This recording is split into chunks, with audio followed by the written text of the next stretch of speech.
Bem-vindos para mais um módulo Ciências da Saúde, para você aí que está se preparando, né?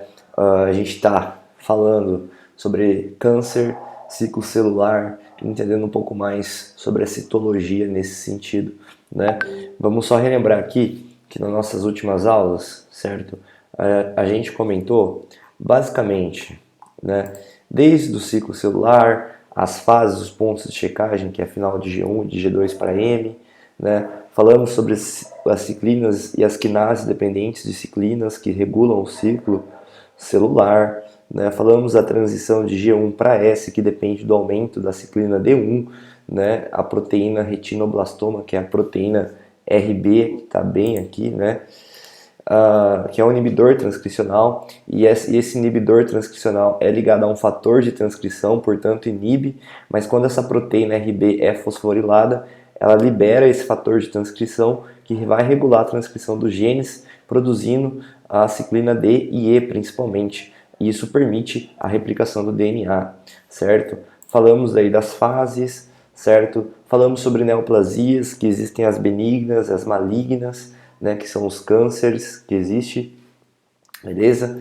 Falamos sobre papiloma, falamos sobre parênquima e estroma. Então, o parênquima são as células neoplásicas, né? O estroma é o tecido de suporte, por isso que chama estroma de suporte, tecido conjuntivo não neoplásico.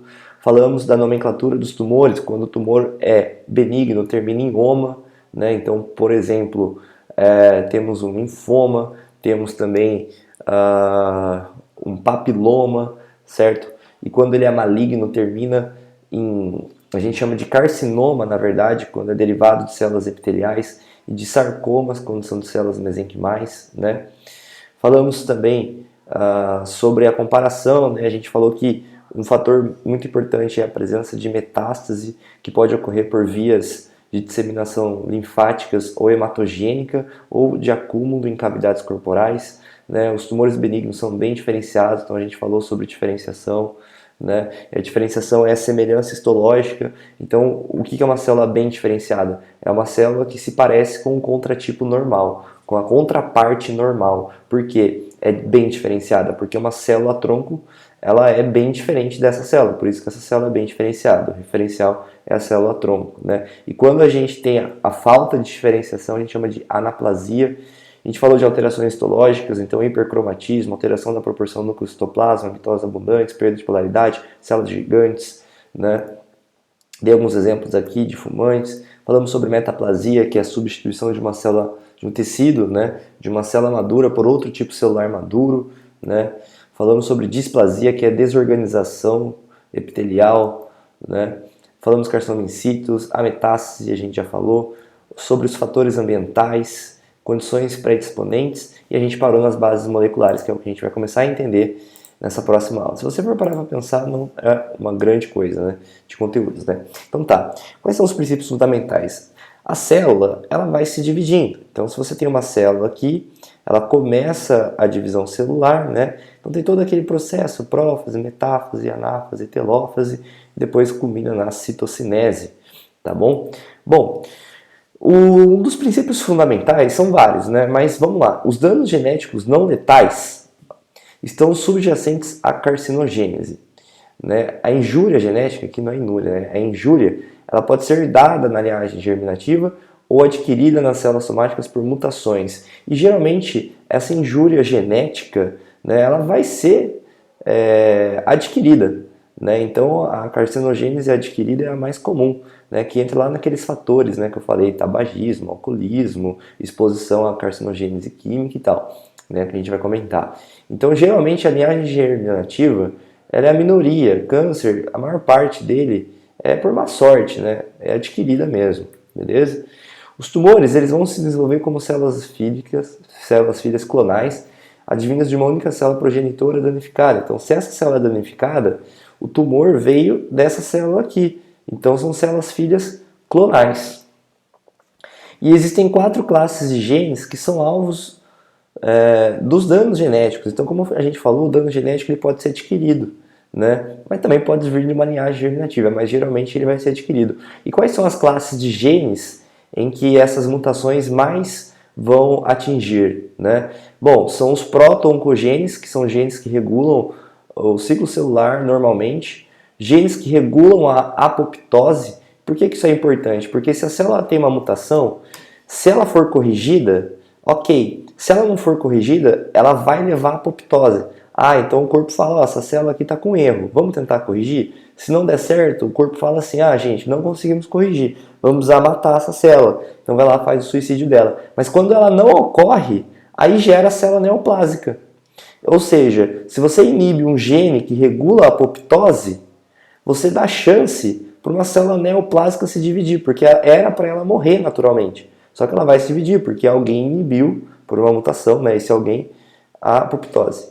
Genes supressores inibidores de crescimento tumoral e genes que regulam o reparo de DNA. Então, se tem um gene que repara o DNA e ele falha, ele dá chance para o câncer. Beleza? A carcinogênese, ela depende, então, de várias etapas, né? Então, a gente tem a progressão tumoral. Então, o tumor ele começa a progredir por mitose. E isso vai gerando acúmulo de sucessivas mutações. Apesar das células clonais filhas serem advindas de uma única célula, existe um acúmulo de sucessivas mutações. E é por isso que existe uma dificuldade também na formação de vacinas para o câncer, porque a célula vai acumulando mutações diferentes. Sobrevivência do mais adaptado.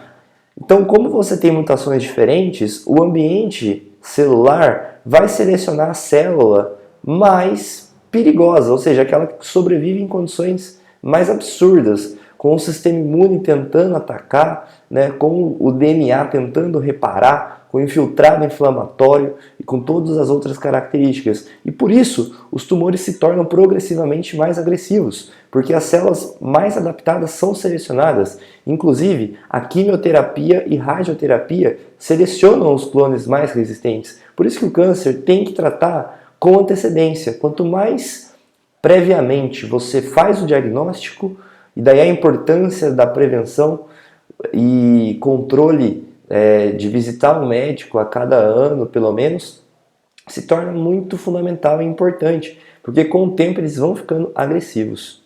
Então como é que acontece? A célula sofre mutação. Essa mutação aqui, ela pode ser germinativa ou adquirida, como a gente comentou, é um dos princípios fundamentais.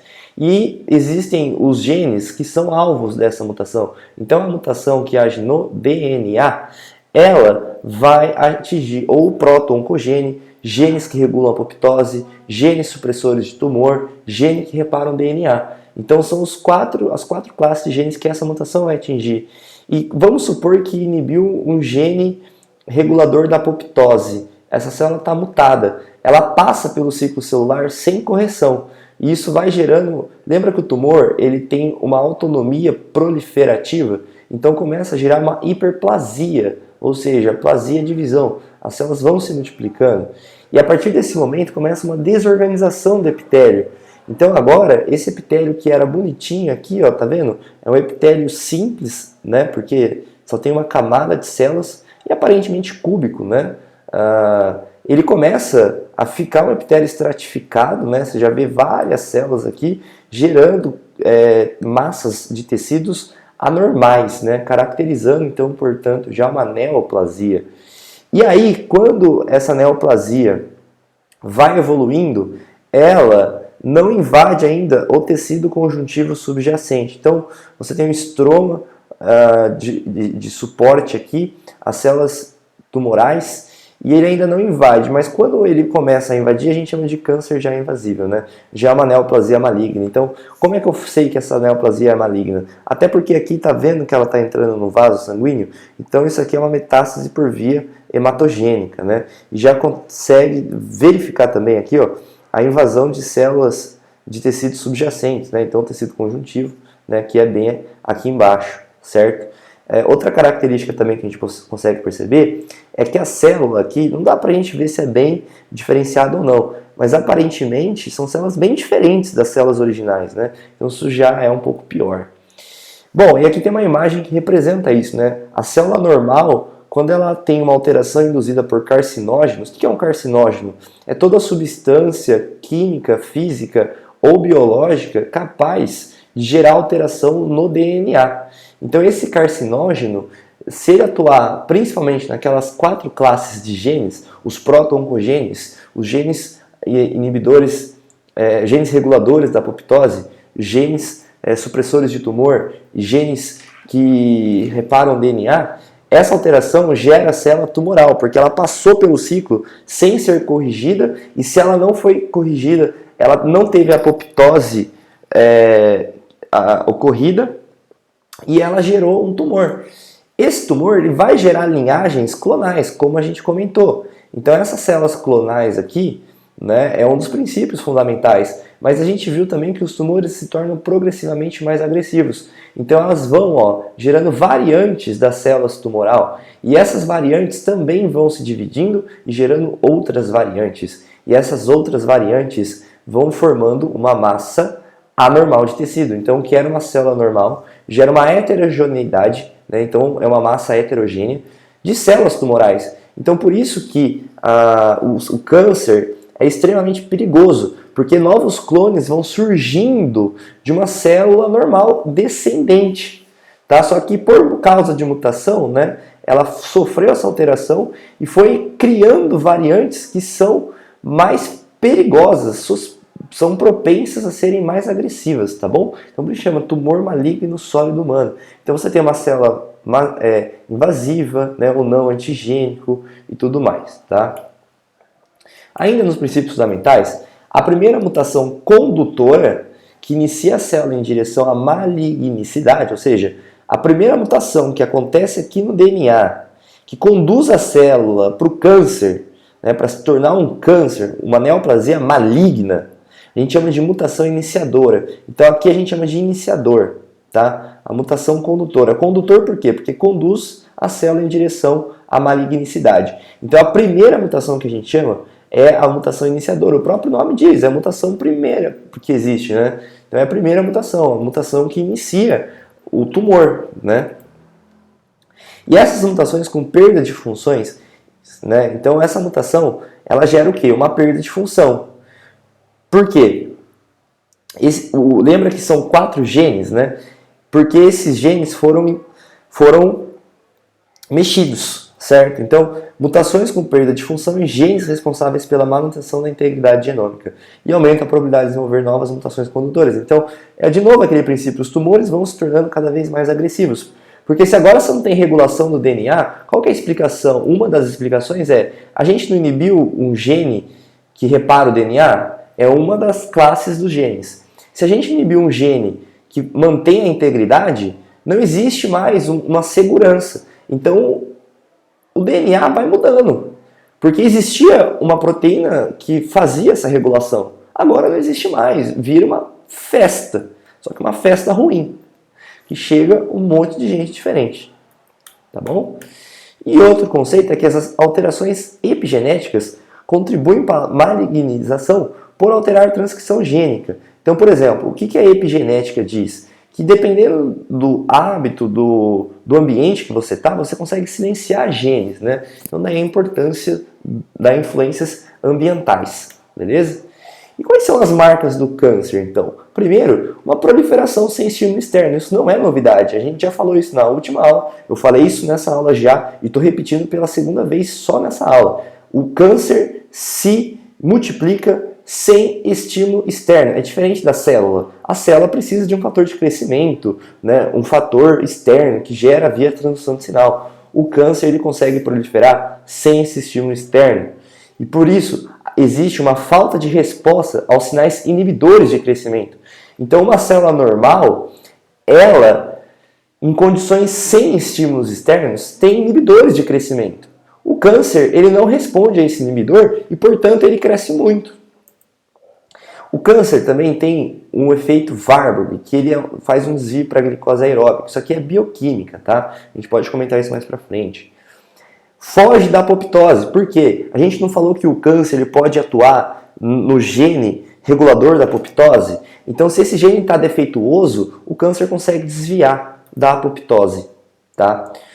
Potencial replicativo ilimitado, porque o câncer consegue manter os telômeros. Os telômeros estão relacionados ao envelhecimento celular. Então, se você mantém o telômero, é como se o câncer vivesse uma idade constante, tá?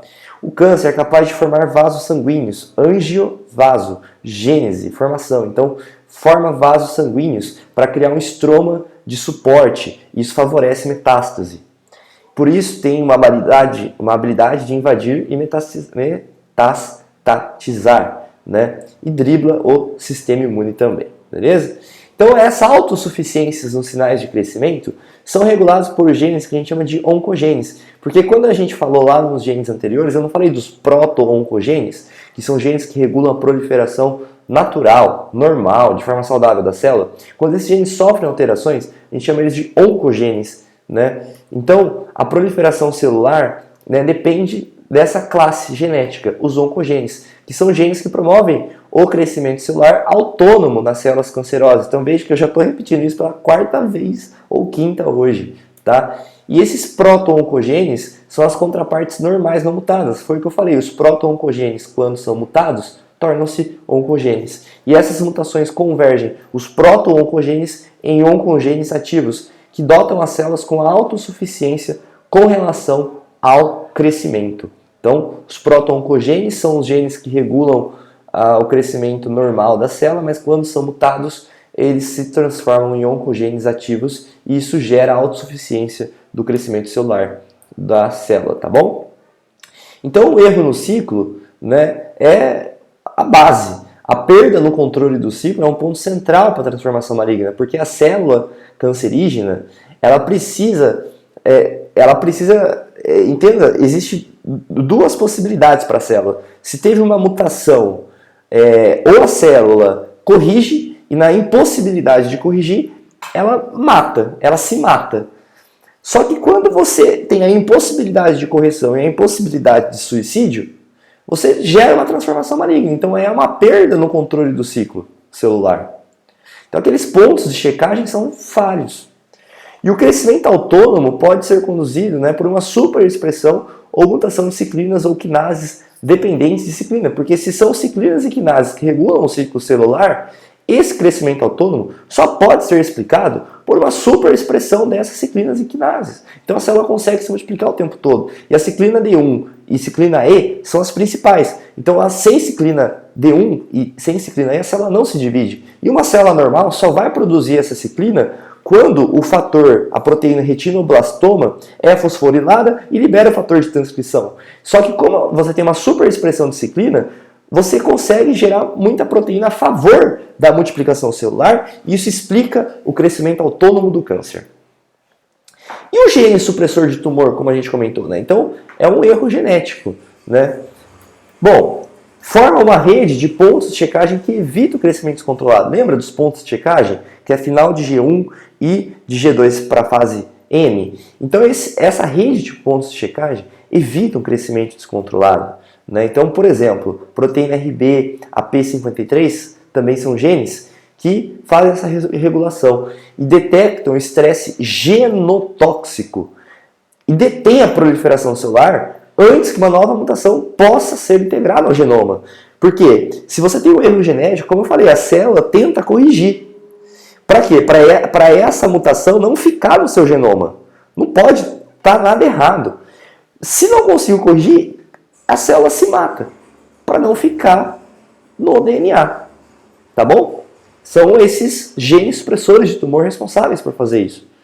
Então a perda de função desses genes leva ao crescimento desregulado em instabilidade genética. Por quê? Se eu tinha um gene que antes suprimia a formação de um tumor por causa da reparação genética, né, ou mesmo pela apoptose, no final das contas, se esse gene está inativado, agora o que vai acontecer? A célula vai se dividir com a mutação no genoma e isso gera instabilidade genética.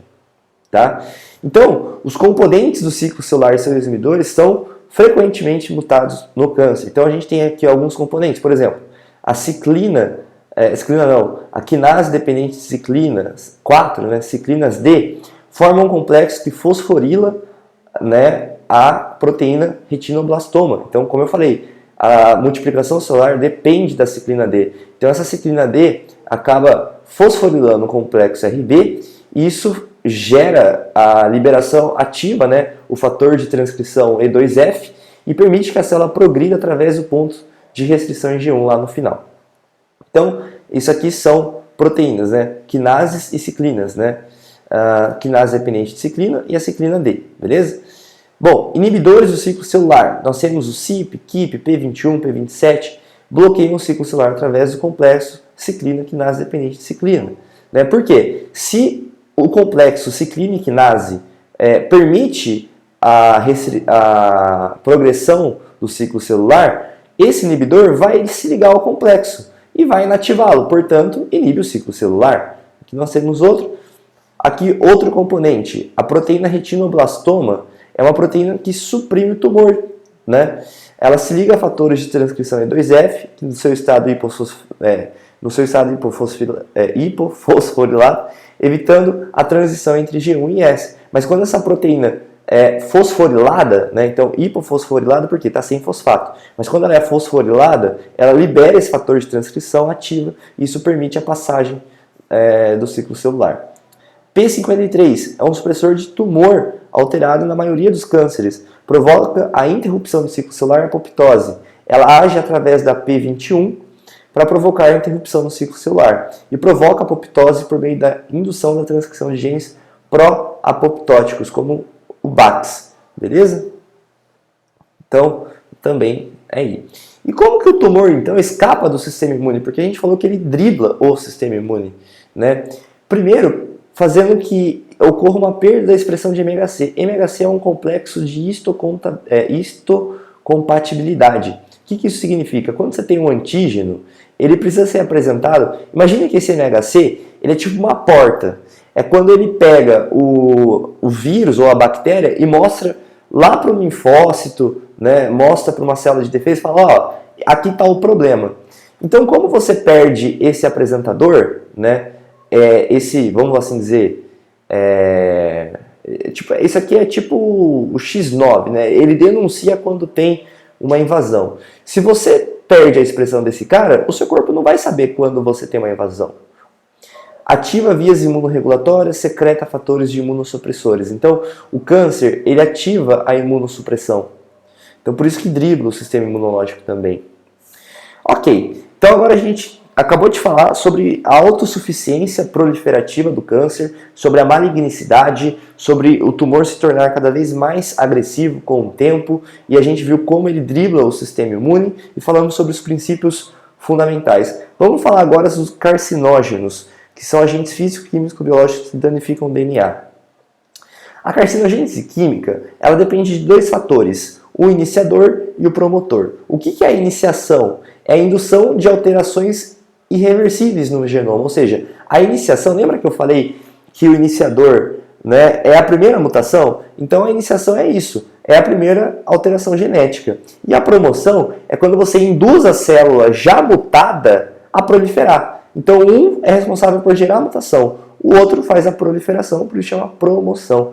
As células se promovem, vamos assim dizer, né? Elas se proliferam, né? Então tá.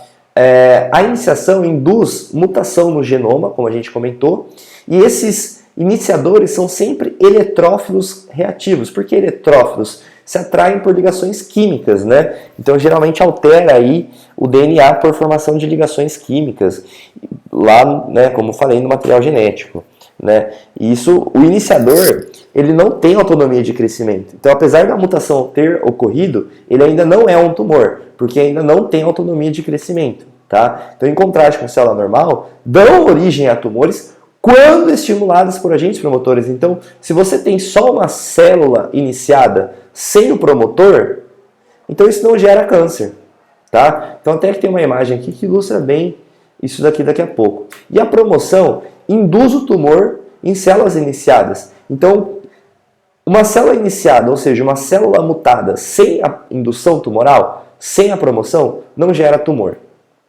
Então, as células iniciadas vão proliferar quando existe o agente promotor e a mutação requer exposição a agentes promotores para que a proliferação celular seja induzida. Então, uma célula mutada não gera um tumor, mas se você promover essa célula mutada, sim. Então, existem agentes promotores que são fármacos, fenóis, ésteres de Forbol. Então, eu vou dar um exemplo aqui. Vamos supor que você teve uma iniciação, então gerou uma mutação. Se esse agente promotor ele atua de forma imediatamente depois da iniciação, isso culmina com câncer. Então, essa foi uma pesquisa que foi feita, tá bom, pessoal? Isso é a imagem de um artigo. Bom, se essa iniciação acontece aqui e o agente promotor só ocorre no futuro, então isso gera câncer também.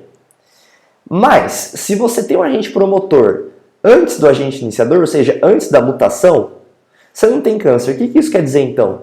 Sem o fator genético, não dá para você ter câncer. Então, primeiro tem que ter a mutação e depois a promoção. Mas olha que interessante, se você coloca o fator iniciador que gera a mutação no DNA e espaça o promotor, isso não gera câncer. Então olha que interessante, isso tem aplicação? Tem. Na odontologia, na medicina e na área médica em geral, existem substâncias que a gente utiliza no paciente que são carcinogênicos. Só que daí o paciente muitas vezes pergunta, doutor, eu vi isso no site que diz que dá câncer. Tá, pode dar, mas os estudos mostram que se você gera essa mutação, né, só que o promotor é espaçado, ou seja, é controlado por um profissional, isso não causa câncer. Então pode ficar tranquilo. Então, por exemplo, radiação, né? O iniciador da radiação geralmente são radicais livres da água. Tá? E, por exemplo, se você pega a radiação, né? A radiação ela gera esses efeitos cumulativos. E com o tempo, olha aqui embaixo agora, começa a tirar muitos raios-x, esses efeitos são cumulativos. E isso culmina no câncer também. Tá bom? Apesar, isso aqui é carcinogênese química, né? Eu estava falando da radiação, mas por enquanto era só para explicar que quando você gera uma mutação sucessivamente, isso também culmina no câncer, por mais que não haja um agente promotor, né? Como um fármaco, né? Etc. Né? Então, se você tem uma mutação e você coloca esse fármaco espaçado, né? Como eu falei, né? Na área médica e tal, farmacologia, então você tem uma mutação, mas esse fármaco ele é espaçado e controlado, muito provavelmente você não vai ter câncer. Mas se você pegar e tomar tudo de uma vez, aí sim. Bom, carcinogênese por radiação. Raios ultravioletas. Tem vários tipos de ultravioletas. O VA, o VB, tem outros tipos também, mas o mais carcinogênico é o UVB. E quem tem pele clara tem maior risco porque tem menos melanina. A melanina ela existe para nos proteger em relação a esses raios, tá? E esses raios causam danos ao DNA, formando dímeros de pirimidina. E só é perigoso a radiação do tipo ionizante, tá? Por quê? As fontes eletromagnéticas e particuladas podem produzir íons celulares, né, ou radicais livres. Então, eletromagnética, eu posso citar, por exemplo, raio ultravioleta. Fontes particuladas, partículas alfa e beta, por exemplo, são partículas, né? Essas partículas induzem a mutação no DNA, então é uma iniciação, e gera radicais livres da água ou de oxigênio. Então, é o caso do raio-x que eu falei para vocês, beleza? E outro tipo de carcinogênese possível é a carcinogênese microbiana. Então, existem vírus oncogênicos de DNA. Então, esses vírus integram ao genoma da célula hospedeira, formando uma associação estável. Fica incubado, que a gente chama, né? E um exemplo desse vírus é o papilomavírus humano. Então, você fala assim, professor, então o papilomavírus sempre dá câncer? Não. Tá? Existem mais de 100 tipos distintos de HPV. O papilomavírus é um HPV, tá? E mais de 100 tipos foram identificados e somente o sorotipo 16 ou 18 são carcinogênicos ou oncogênicos. O tipo 1, 2, 4, 7 provocam papilomas. Papiloma, a gente já não falou que é um tumor benigno com terminação oma? Então a gente vê aqui a presença de um papiloma. São as verrugas. Tá bom? Já os tipos 16 e 18 são oncogênicos, tá? Lesam o DNA, expressam proteínas oncogênicas que vão inativar genes supressores de tumor e, portanto, fogem da apoptose, porque muito provavelmente conseguem driblar os genes reguladores da apoptose. Mas o lado bom é que hoje há vacinação, tanto para meninas quanto para meninos. Outro vírus também é o vírus Epstein-Barr. Esse vírus ele dá a famosa mononucleose ou doença do beijo, tá? Esse tipo é um herpes vírus que infecta os linfócitos B, o epitélio da orofaringe, e está associado a linfomas, tá bom? Pessoal, é isso na nossa aula de hoje. Espero que vocês tenham entendido um pouco mais sobre como causa o câncer, né, quais são as vantagens proliferativas das células, né, e as bases moleculares, né? Então a gente comentou aí dos danos genéticos que podem ser adquiridos ou germinativos, né? Os tumores com expansão clonal, os genes que regulam a situação, como os genes reguladores da apoptose, o protoncogenes, oncogenes. Falamos da progressão do tumor, como acontece um câncer invasivo e metástase, né? A proliferação tumoral, né? Os princípios fundamentais também falando de epigenética, falando sobre mutação iniciadora, as marcas do câncer, a autossuficiência que acontece pelos oncogenes, né? Esses oncogenes convergem os protoncogenes e oncogenes e fazem o aumento da superexpressão de ciclinas e quinases dependentes de ciclinas, né? Falamos dos pontos de checagem, que são os genes supressores de tumor, tá? Os componentes, tá? A perda de expressão do MHC e secreção de imunossupressores, por isso o câncer dribla o sistema imune, carcinógenos químicos, que depende do iniciador promotor, né? E carcinogênese radioativa e microbiana, tá bom? Então, pessoal, acho que com essas aulas foi suficiente para entender um pouco mais sobre o estudo das neoplasias e o ciclo celular. Muito obrigado, vejo vocês na próxima aula.